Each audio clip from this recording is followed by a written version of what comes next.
Buenas tardes, estimada audiencia. Hoy queremos hacer un programa dedicado a la promoción de la democracia. Saben ustedes que en D&D nos especializamos en ver la democracia y el desarrollo como dos elementos en común. Y hoy queremos analizar la promoción de la democracia desde la libertad de prensa, desde la protección de los periodistas. En la última sesión hicimos ver cómo el objetivo 16 de las metas de desarrollo sostenible hacían ese vínculo entre desarrollo y democracia, cómo ese objetivo 16 planteaba que para tener desarrollo había que tener unas condiciones mínimas, que era un Estado en paz, una justicia eficiente, una institucionalidad fuerte, que sea incluyente y que sea transparente. Y ese elemento de transparencia implica tener una prensa libre y acceso a la información. Implica leyes de acceso y una prensa libre. Pues hoy queremos hablar sobre prensa y queremos hablar de dos ejemplos distintos, el de Ecuador y el de Guatemala. Tenemos como invitado a Cristian Vázquez hoy, que es un connotado periodista ecuatoriano, que nos va a conversar sobre cuál es la situación de esta libertad de prensa hoy en el Ecuador. Ecuador ha pasado por periodos antes de dificultad, incluso asesinato de periodistas que se dio en los temas de la frontera y en la crisis de frontera entre Colombia y Ecuador. Pero hoy quisiéramos, Cristian, que te presentes con nosotros, que le cuentes al público cuál es el trabajo que tú haces como periodista, en qué medio publicas, cuál es el trabajo investigativo que ustedes hacen para empezar. Muchísimas gracias, Frank. Un saludo a toda la gente que conforma el DIF y la importante iniciativa que llevan adelante. Bueno, soy periodista, llevo 26 años dedicado a esta noble labor. Además, soy productor audiovisual y generador de contenidos para medios digitales.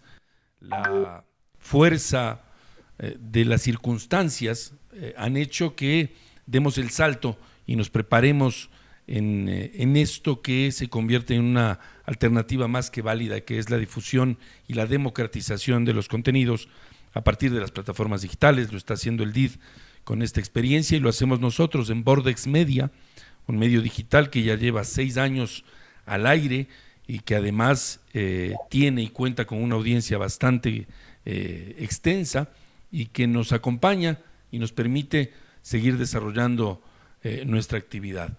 Como característica del trabajo que hacemos en Bordex y que hago personalmente, puedo decirte que lo que persigo es la rigurosidad en lo que hago, sin tomar partido. Tampoco creo en la imparcialidad absoluta, pero sí creo que uno tiene que ser riguroso, y si uno es riguroso, no importa cuál sea su inclinación o cuál sean sus gustos y sus apetencias. La gente merece, y en estos momentos y en estas épocas de posverdad, merece cada vez más que los comunicadores seamos muy rigurosos en nuestro trabajo. Tú hablas de ser lo más objetivo posible, lo más veraz posible en la cobertura. Este es uno de los temas grandes de discusión en el periodismo. Hay quienes sostienen que la prensa nunca puede ser veraz y efectiva y objetiva, y hay quienes sostienen que lo contrario, que te dicen que el verdadero periodismo solo es aquel periodismo que se remite exclusivamente a los hechos y no da opinión. ¿Tú cómo ves esta tendencia? Porque hay diferentes posiciones en esto.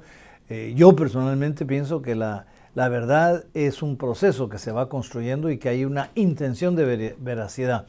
Pero efectivamente entre el periodismo hay discrepancias. ¿Cómo ven ustedes este fenómeno?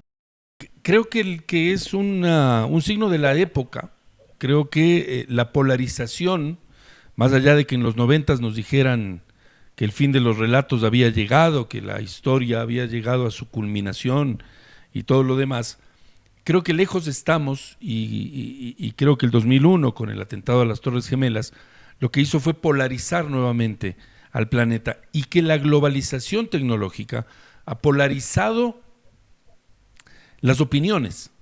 vemos lo que pasa en España el fin de semana anterior, una polarización entre la derecha y la izquierda, el Partido Popular y el Partido Socialista Obrero, los dos defendiendo y aliándose, en el caso del Partido Popular, a un movimiento como Vox, que está muy a la derecha de la derecha, y el Partido Socialista Obrero aliándose y conversando con Bildu, que es uno de los partidos que más hacia la izquierda de la izquierda están.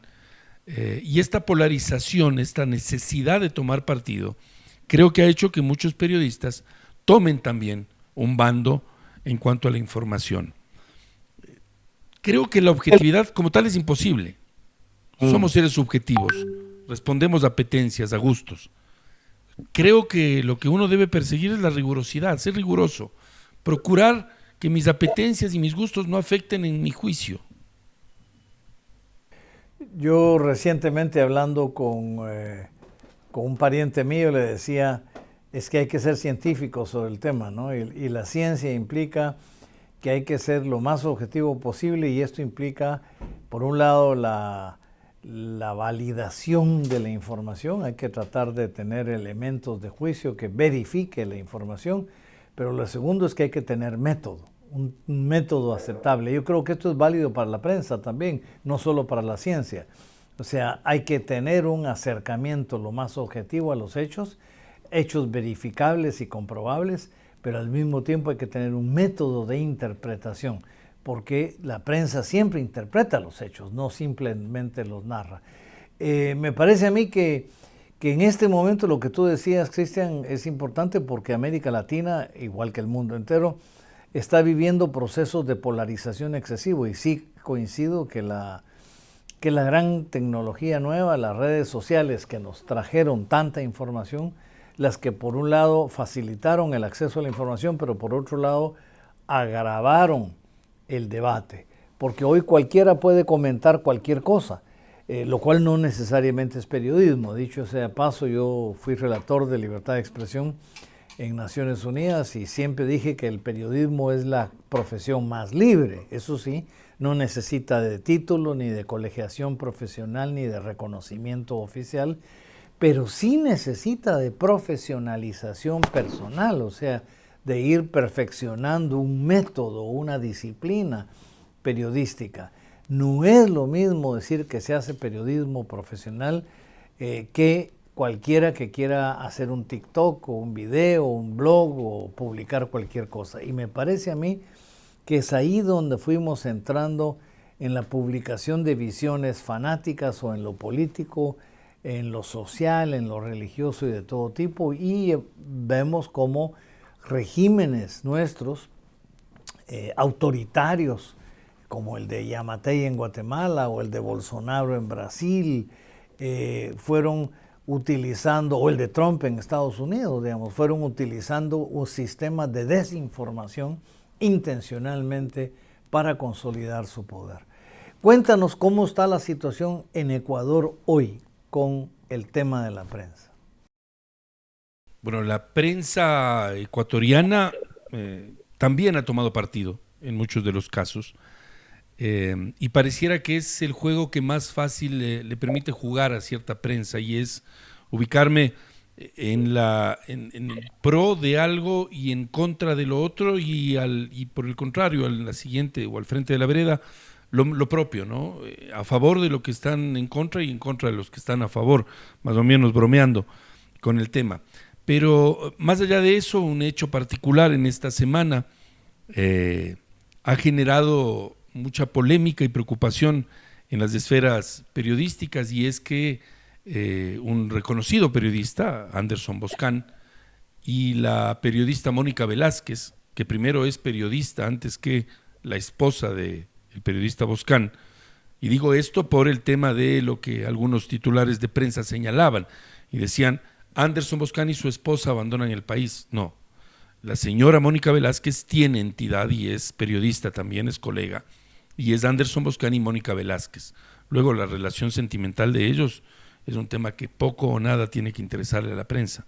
Pero volviendo al tema, Anderson Boscan abandona el país y su socio, Luis Eduardo Vivanco, publica una serie de tweets donde denuncia la inoperancia y la falta de efectividad del gobierno nacional, del gobierno de Guillermo Lasso, al no haber atendido las múltiples y reiteradas amenazas que sostienen habrían recibido Anderson Boscan y Luis Eduardo Vivanco como las personas más visibles del medio digital. Eso te iba a decir, ellos dos trabajaban en La Posta como medio digital de periodismo investigativo. En muchos países de América Latina, tradicionalmente la historia ha sido, especialmente en Colombia, ha habido un mecanismo de protección de periodistas, un mecanismo oficial donde participa la sociedad civil y también instancias de Estado, tanto de justicia como del Ejecutivo, para poder responder y garantizar esta seguridad de los periodistas. En Ecuador nunca se ha establecido un mecanismo de seguridad de periodistas. Yo sé que hubo iniciativas en el pasado para hacerlo. Existen iniciativas, algunas un poco más exitosas que otras.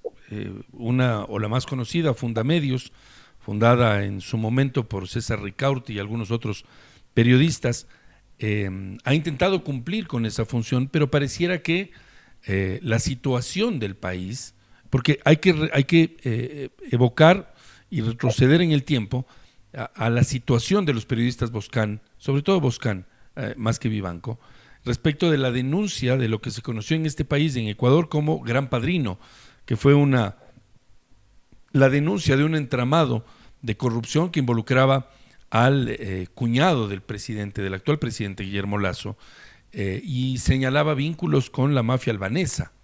Entonces, tenemos que señalar eso como el hecho fundante de la situación por la que hoy atraviesa La Posta y Anderson Boscan. Y eso lo que demuestra, en realidad, es que ha existido poca o nula gestión gubernamental para garantizar el trabajo de los periodistas. Esto es importante lo que tú dices, Cristian, porque claro que hay iniciativas de sociedad civil de protección de periodistas, algunas de las que tú mencionabas, Fundamedios y otros, pero el tema que en algunos países de América Latina se ha logrado es una institución oficial, un procedimiento oficial con involucramiento del Estado que oficialice la protección hacia la prensa cuando hay elementos de riesgo y elementos de amenaza. Y sin embargo no lo vemos en Ecuador hoy, lo cual es lamentable, igual que en la mayoría de los países de nuestro continente. Pero sigue siendo un objetivo deseado, es cómo poder la sociedad civil en coordinación con el Ministerio Público, organismos de justicia y especialmente el Ejecutivo, los encargados de seguridad ciudadana, establecer un mecanismo que responda a amenazas y a intimidación. En otros países se está dando lo que llamamos el acoso judicial. Esto es muy común ahora en Guatemala, en El Salvador, en países parecidos, donde efectivamente son las demandas. En algún momento en Ecuador mismo se dieron demandas contra la prensa de carácter penal, pero también de carácter civil, que obligaba a las y los periodistas a defenderse y a gastos onerosos frente a los tribunales. ¿Esto se está dando en este momento en Ecuador? Sabemos, creo que hay que partir en dos, ¿no? Antes de el gobierno de Moreno y Lasso y después del gobierno de Moreno y Lasso. Como bien señalas, hubo una corriente en Ecuador durante el periodo en el que gobernó la Revolución Ciudadana del año 2007 aproximadamente, 2008, hasta el año 2017, en aquella década, existió lo que algunos juristas y algunos jurisconsultos señalan como la judicialización de la opinión pública, o la judicialización de la opinión como elemento periodístico, es decir, por un editorial uno podía ir o podía ser enjuiciado, lo que genera una suerte de autocensura, y ese es el objetivo de la judicialización, es decir, no ejerzo violencia material o violencia física pero sí hay una violencia simbólica y un amedrentamiento a partir de el riesgo que puedo correr en el ejercicio de la profesión y de ser enjuiciado por emitir mi opinión o por publicar alguna información. Y luego pareciera que no existieron eventos como esos, pero el propio Luis Eduardo Vivanco ha señalado que hay algunas intenciones de acallar la voz de periodistas a partir de denuncias de daños morales, denuncias de puestas en el orden judicial ordinario respecto del trabajo de algunos periodistas. Es decir, existe y se tecnifica esta persecución a medios de comunicación y a periodistas en distintas maneras, y continúa existiendo, por supuesto, la judicialización de la opinión. Muy importante este fenómeno, Cristian, que tú apuntas, porque en el pasado habían dos mecanismos. Uno legal, que era los delitos de desacato, ante los cuales la Comisión Interamericana hizo una tremenda campaña para que se eliminaran en América Latina, una campaña exitosa. Y lo otro era ataques indirectos económicos, como el no venderles papel periódico a los medios de prensa escritos para que no pudieran publicar.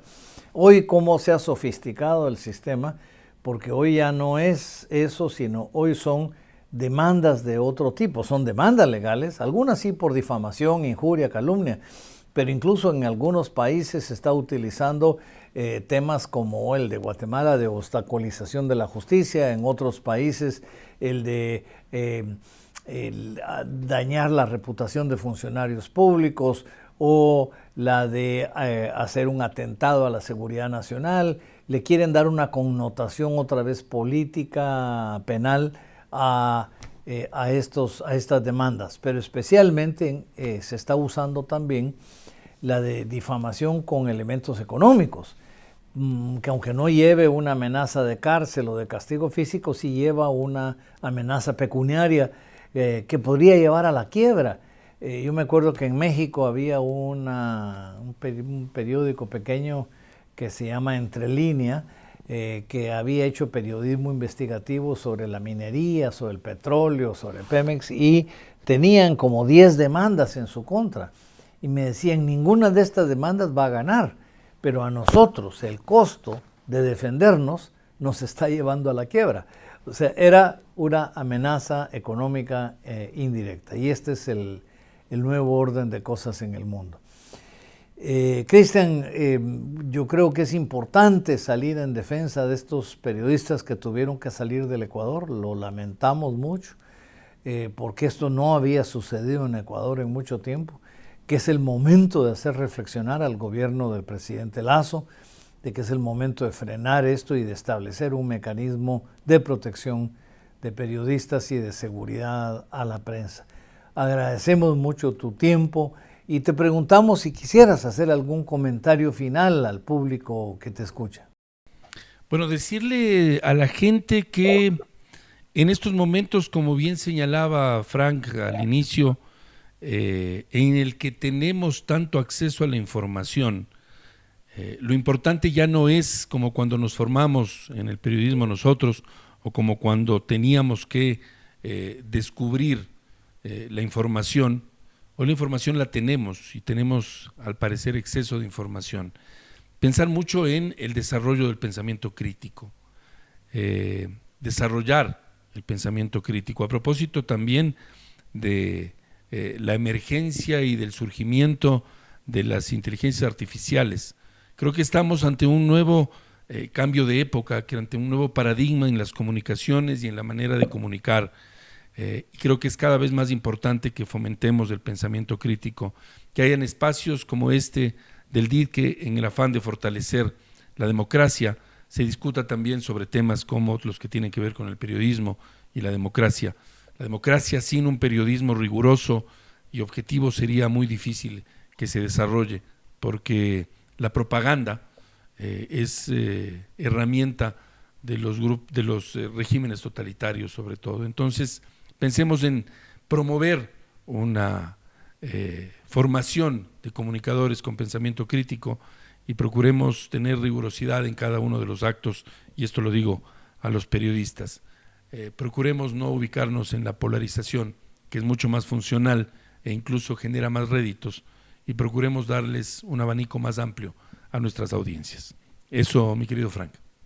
Gracias, Cristian. Y esto en un momento en que la democracia misma está siendo cuestionada y desafiada. Hay muchos regímenes autoritarios que quieren disimular su autoritarismo bajo argumentos, algunos ideológicos, argumentos religiosos, argumentos de todo tipo, cuando en verdad lo que se está tratando del mundo es de cómo consolidamos el régimen democrático, la voluntad de las mayorías de los pueblos, la apertura y la inclusión especialmente de todos los sectores, la opinión de los sectores minoritarios. Eso es democracia y eso es lo que un periodismo sano debe garantizar. Te agradecemos mucho, Cristian, haber participado en esta ocasión. Lamentamos estos incidentes en Ecuador. Esperamos poder conversar contigo pronto y que la situación haya mejorado. Y esperamos que el público en general que nos escucha siga oyendo este programa de D&D, de Democracia en Desarrollo, para ver cómo unificamos esfuerzos en defensa de la democracia como el sistema más importante en el cual queremos vivir. Gracias. Un abrazo.